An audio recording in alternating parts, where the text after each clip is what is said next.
going on, hooligans? Vlog day. Make sure you go check out yesterday's life lessons. It's a bit of a heavy one and everything. I was asked to discuss like suicide awareness. I shared a little bit of my personal struggles with it. I don't know, just go check it out. You never know who could actually like get something from it. You know what I mean? Okay, so not too sure what's going on for today. I know I do want to get into one thing. This whole flat Earth rocket man. He was gonna launch himself up to prove that Earth is flat and it has the big giant ice wall with Jon Snow and everything guarding it. Wait, maybe Jon Snow's not a part of it. I don't know. Either way, we're going to talk a little bit about that. And I don't know what else. Maybe we'll go out and find something to do. Maybe not. I don't know. Roll the intro.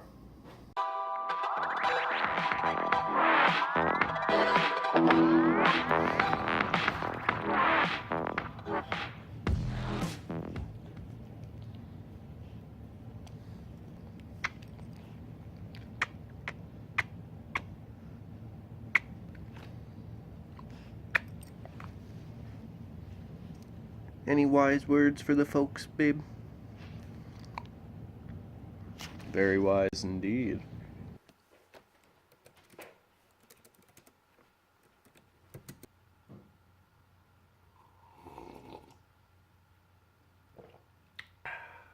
Alright, good folks, skip to that time if you're not into MMA, because we're going to get into some fight picks for UFC 218 this Saturday. Okay, we got Tecia Torres versus Michelle Waterson. To be honest, I give this, like, for sure, Michelle Waterson. I just feel, I feel like she's got more she's got more tools to get the job done. You know what I mean? She's more experienced. As far as her stand-up goes, like, I don't know.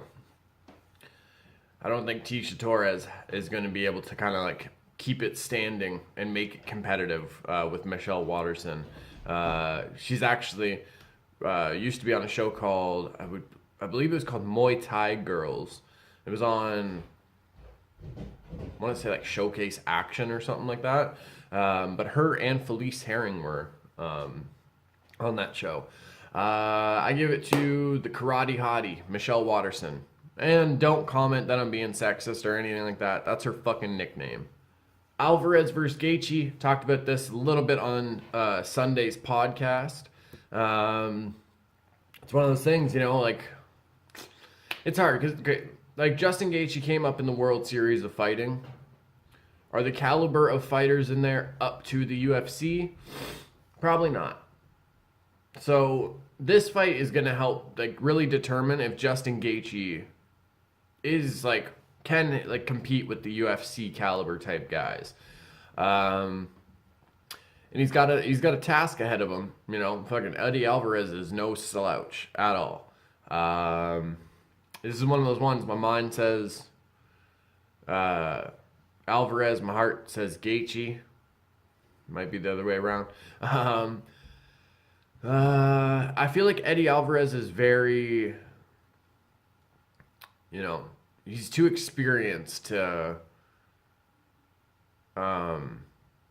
get caught with a lot of shit. Like, I've been thinking about this since the podcast.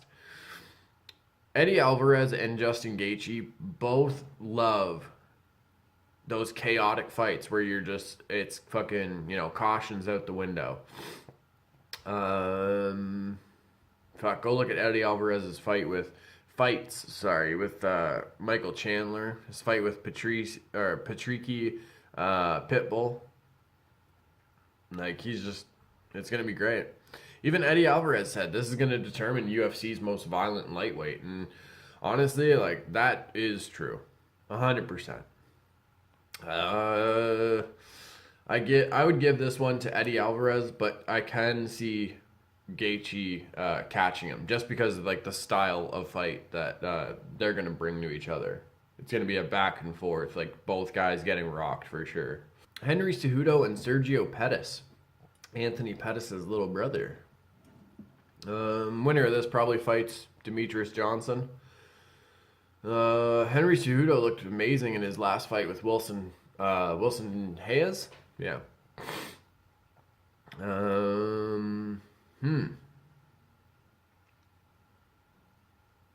I feel like I'm kind of leaning with Cejudo on this one. I feel like Henry Cejudo, you mix with his Olympic Olympic wrestling. I think he's gonna have more punching power than Sergio.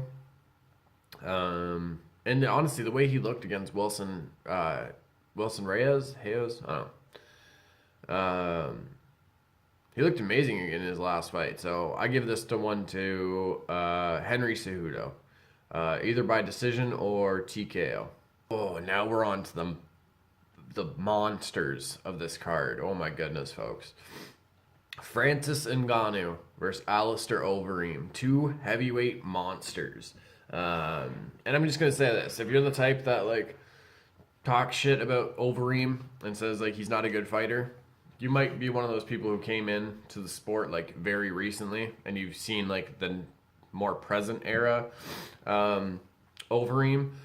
If you've followed his career, you'd know how much of a badass he is. K1 kickboxing Grand Prix champion, Strikeforce champion, Dream champion.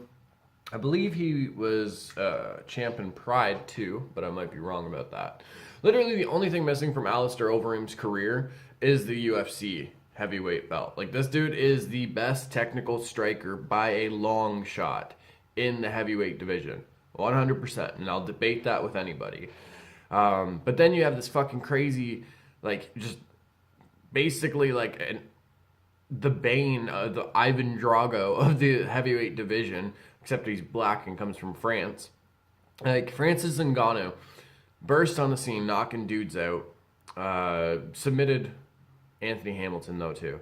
But then, like, you know, he moves to Vegas and he's training at that UFC Performance Institute, and you just, like, fucking, his training and everything has gotten to, like, a new level. This, again, is one of those fights. If Alistair uses his, you know, his fight IQ, he, you know, keeps the distance, uses his footwork, excuse me, I think he could beat Francis. But if Francis even just touches his chin, Overeem's in for a bad night.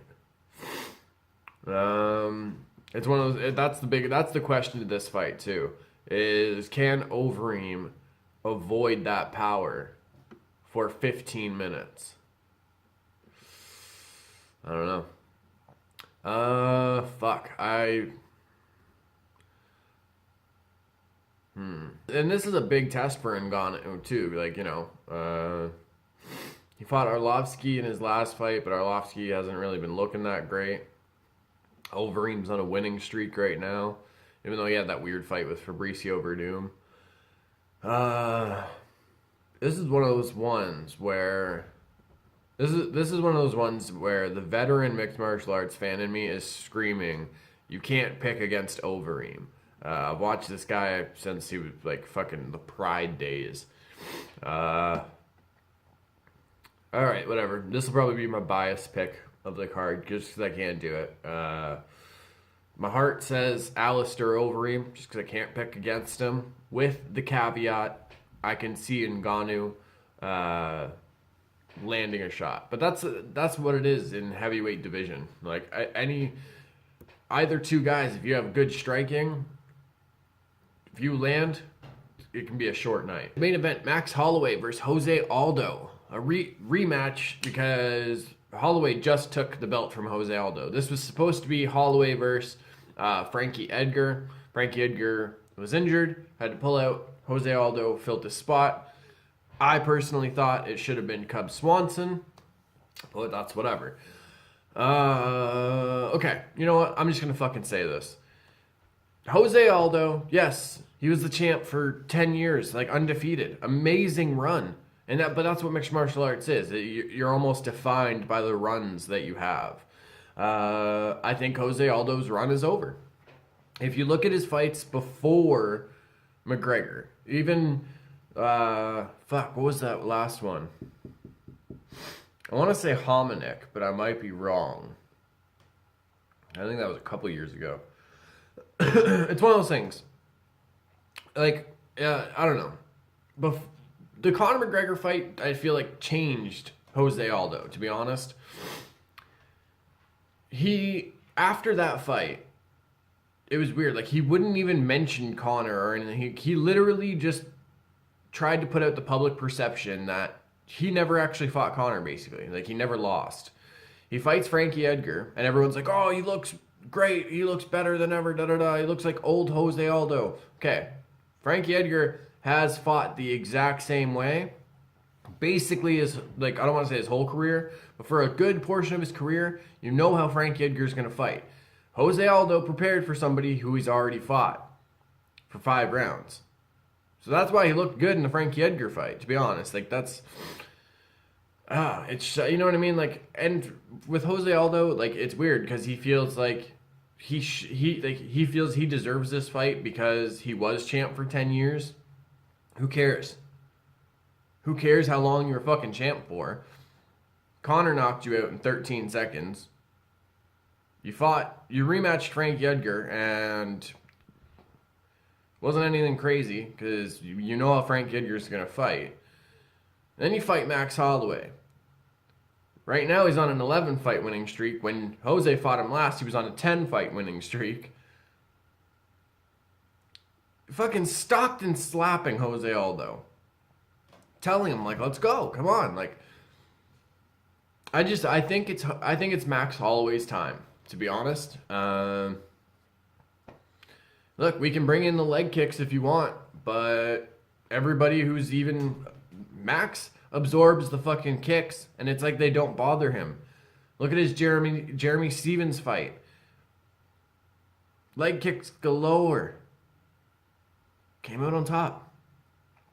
So Jose Aldo, like, I don't know. It's one of those things too, you know what I mean? Jose's older. He's getting older. He's not this fucking young, little, aggressive ball of energy anymore like he was in the WEC or even when he first came over to the UFC. It's different, you know? I go with Max Holloway on this one. I think he gets it done. I don't think it's a decision. I think he gets it done either round 3 like last time or 4. I think it happens in round 3 or 4. Especially because Jose, like, historically, Jose fades. Like, he starts out really strong to kind of like put that wall up against his opponent so they feel like they can't get over, and he just kind of coasts for the 5 rounds. Max Holloway is the type that as the fight goes on, he gets more into the fight. Can't do that. Like, you can't let yourself fade like that when you're going up against a young, hungry kid like that. I give it to Max Holloway. I think it goes by TKO again. I think he finishes him with strikes, to be honest. So, I don't know. Oh, and for Overeem and Ngannou, I don't think it goes to round 3. If there's a knockout that happens, that's in the first or second round. First round, maybe not, because the feeling out process, the respect for each other's power. So, I don't know. Maybe round 2, I see that one ending. But Holloway and Aldo, round 3 like last time, or round 4. I give it to Max Holloway. Probably by TKO. So, alright. Get the vlog continuing. Alright, I was asked to touch on this whole Conor McGregor fucking bar fight rumor, because nobody really knows what happened. But so far the story is Conor McGregor enters a pub, assaults a man. That man ends up being a member of a fucking Irish cartel who had been threatening Conor's friend's family. So Conor showed up to one of the guy's houses, slapped the shit out of him at his house. He kept talking shit, threatening his friend's family. So Conor goes to the fucking bar and slaps the shit out of another guy there. So Conor's like the Irish Punisher? Listen, we can sit there and be like, oh, he's losing his mind, he's going crazy, da, da, da. He's self-destructing his career. I don't think he is, especially not with this one. A bunch of fucking criminals were fucking with his friend's family. Conor's like, oh, really? You'll do fucking nothing. And just fucking Irish Punisher on him, basically. What are we doing here? Like, This is a case of, if that story is true, like these like criminals were actually fucking with his friends, and Conor's like, no, that shit's not gonna fucking happen. Goes and slaps the shit out of 2 criminals, and you have people out there trying to defend the criminals. What? Listen, do I condone violence and everything out in public or anything like that? No. Do I think Conor's in the right here? Yes. Bunch of cartel members or criminal members, whatever it is, IRA, fucking with his friend's family. They try and talk shit, and Conor can actually defend himself and actually defend his friends now, and he goes and does that. And then you have people going, oh, well, he punched an innocent man. Have you ever had 2 people in a fucking heated argument and try and get in between them? Or depending on how you fucking get between them, you're gonna get punched. I've had people, like, I'm in the middle of fucking throwing punches, and I've had people, like, put their arms around, like, my chest or something to try and, like, pull me back, and I thought it was one of their fucking friends. So I turned around and punched my own friend. That shit happens. Like, so for that innocent guy who got, like, fucking punched once, I don't know, for sure don't get involved with the Conor McGregor fight. I don't know. I wouldn't have. Second, if this is true, like if all this shit's true where Conor is basically defending his fucking friends against these criminal members, you fucking Irish and UK newspaper and magazines should stop trying to make these cartel members and shit look like the fucking victims and like they need sympathy in this shit. Stop. Conor's the fucking Irish Punisher? I'm down, whatever. Oh, and Dana White finally said he's probably, like, Conor McGregor probably never going to fight again. He's made $100 million. So just vacate the belt. Give it to Tony Ferguson so we can keep this going. But shouts to Conor for being an Irish Batman. Okay, one thing I should have added, like, to the whole Conor thing I was talking about. Although, like, this whole situation with the bar thing, is that it's purely off social media posts, which seems to only be, like, a few people, really. There's no videos or anything of that incident, so really right now it stands like just all as a rumor. So yeah, should have added that and it didn't. So bam, there we go. Irish Punisher. All right, we talked about professional cuddlers last time, or recently. Now, just what the fuck? So I've learned of something called an otractory artist. Say you had a sleep shirt that you wore from Monday to Friday night. Saturday morning, you go to this group, basically, where everybody has done that same thing. And this otractory artist teaches the group how to appreciate and identify their own as well as others' body odor. So you stay in this fucking sleep shirt, get it all like sweaty and smelly, because some people sweat like crazy. I'm a fucking furnace when I sleep. And then you go and smell it. And this person's trying to be like, oh, you smell those hints of the musk and a little bit of shame underneath? Do you smell that? Do you smell it, Susan? Derek, we can tell you've been eating a lot of pineapples lately. We can smell a little hint of it. Is that pineapple? It is. I knew it was, Derek. like, what the fuck? Come on now. Now we're just smelling everybody's body odor. That's what we're doing. All right, hooligans. The Infinity War trailer has been released.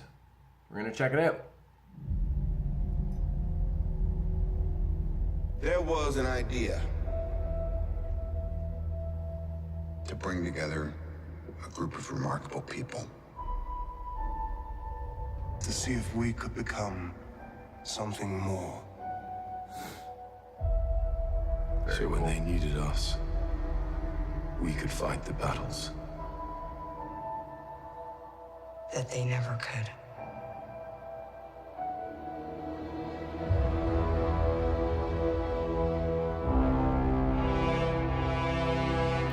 This intro in the fucking trailer.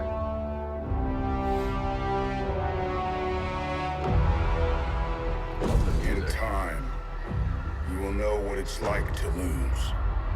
To feel so desperately that you're right, yet to fail all the same.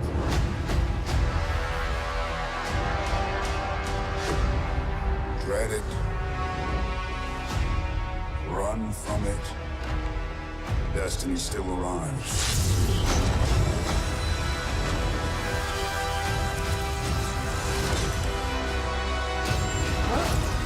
Evacuate the city. Engage all defenses. And get this man a shield.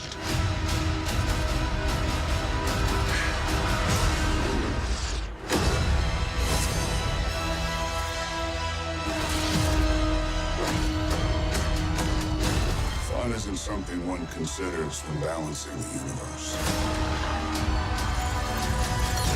But this does put a smile on my face.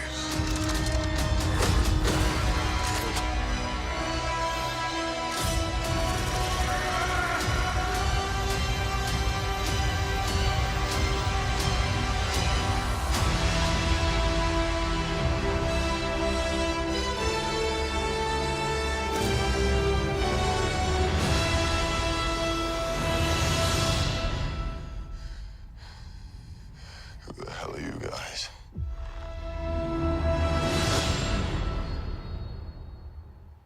Alright, first thing I gotta fucking say.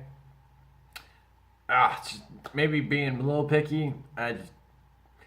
Would have been cool to see Thanos, however you want to pronounce it. It would have been cool to kind of see him with his like his purple skin. You know what I mean? Kind of a weird choice. But either way, this Infinity War, I actually want to see this movie. I think it's going to be good. At the same time, this is also one of those movies where there's not a lot of room for that kind of forced humor that Thor Ragnarok felt like it had, at least for me personally. A lot of the humor kind of felt a little forced, hit and miss a lot.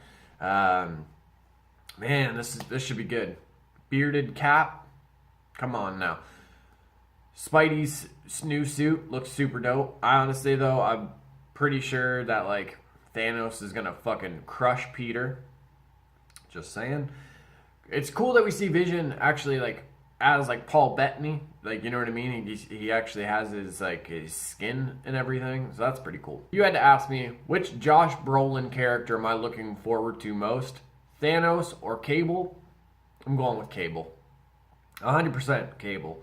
But I will say, I think out of this movie, if it's done right, Thanos will be the one to actually steal the show. I think people will actually may like the villain in this more than they like some of the heroes. Obviously, the nostalgia of Captain America and stuff like that will come into effect. But I think if Josh Brolin, to me, is an amazing actor, and I think after all this build-up, you finally, for the Marvel fans, we finally get Thanos in a movie. You know what I mean? It's been fucking, 8 years? They've been building up to this. So I hope it fucking lives up to expectations. So, I was actually asked if that lantern is real. And yes, it is. I can put a candle and everything in it. The top is open so the heat escapes. Having it on the chain like that, I don't know how smart it is. The chain doesn't seem to get, really hot or anything. So, yeah. If I can figure out probably a better option, then I will. But right now, it just, I don't know, looks really cool, even when it's not lit. So, but yes, that is a real lantern that you can put a candle in and everything like that. Which one I'm pretty sure I used it in one of the short films. I might be wrong about that, though. I don't know. By the way, new short film drops tonight. Okay, so for those that don't know, there's a person out there trying to launch himself in a self-made rocket to prove that Earth isn't flat, to prove that Earth isn't round and that it is flat, surrounded by an ice wall and everything. He did one other launch and it raised him 1,500 feet. Not even fucking plane gliding distance, you know what I mean? But what a lot of people don't know is this whole thing has been done already. There's already been a mission that got sent up so somebody could prove that, you know, Earth was flat and everything. It just didn't get a lot of coverage. But luckily, I found those tapes. So let's roll it. All right, time to test the view.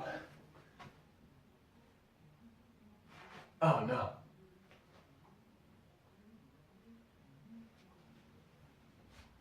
Oh, how am I going to explain this one?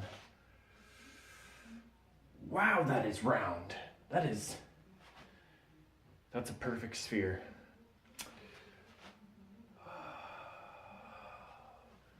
There's a lot of money spent on this.